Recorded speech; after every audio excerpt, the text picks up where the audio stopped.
നരസിംഹം എന്നുള്ള ഒരു സിനിമയ്ക്ക് ഞാൻ ഈ വടക്കൻ ഭാഗത്ത് ഞാനിത് എവിടെയോ മുമ്പ് ഇത് വായിച്ചിട്ട് മോഹൻലാൽ ഫാൻസുകാർ പറഞ്ഞിട്ടാണത്. വടക്കൻ ഭാഗത്ത് ഒരു ആരാധകൻ ഈ നരസിംഹം കണ്ടിട്ട് ഈ നരസിംഹം തൻ്റെ നാട്ടുകാരെ മൊത്തം കാണിക്കാൻ അയാൾ തീരുമാനിച്ചു.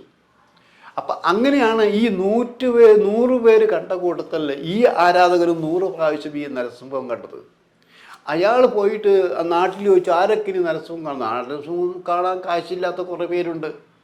അയാൾ ചിട്ടിക്ക് ചേർന്നു. ആ ചിട്ടി വിളിച്ചപ്പോൾ കൂടെയുള്ള നിനക്കിപ്പോൾ എന്തിനാണ് കാശിൻ്റെ ആവശ്യം? അല്ല, ഈ കാശ് കൊണ്ട് നമ്മുടെ നാട്ടിൽ നരസിംഹം സിനിമ കാണാത്തവരുണ്ടെങ്കിൽ അവർക്കൊക്കെ വേണ്ടി ടിക്കറ്റ് എടുക്കുവാനാണ് ഞാൻ എൻ്റെ ചിട്ടി കാശ് മേടിച്ചെന്ന് പറഞ്ഞു. അയാൾ ചിട്ടി വിളിച്ച കാശ് കൊണ്ട് ഇനി ആരെങ്കിലും ഉണ്ടോ നരസിംഹം കാണാത്തവരെന്ന് ചോദിച്ചു കൊണ്ട് തന്നെയാണ് ആ ഗ്രാമത്തിലെ മൊത്തം പേരെയും നരസിംഹം കാണിച്ചു കൊടുത്തത്. അങ്ങനെയുള്ള വട്ടന്മാരും ഭ്രാന്തന്മാരും ഈ നാട്ടിലുണ്ട് എന്ന് അന്നൊരു പ്രചരണമുണ്ടായിരുന്നു. ഈ വട്ടൻ പ്രയോഗം എൻ്റേതല്ല കേട്ടോ, അത് അന്നത്തെ പ്രചരണമാണ്, സ്നേഹം കൊണ്ട് പറഞ്ഞതാണത്.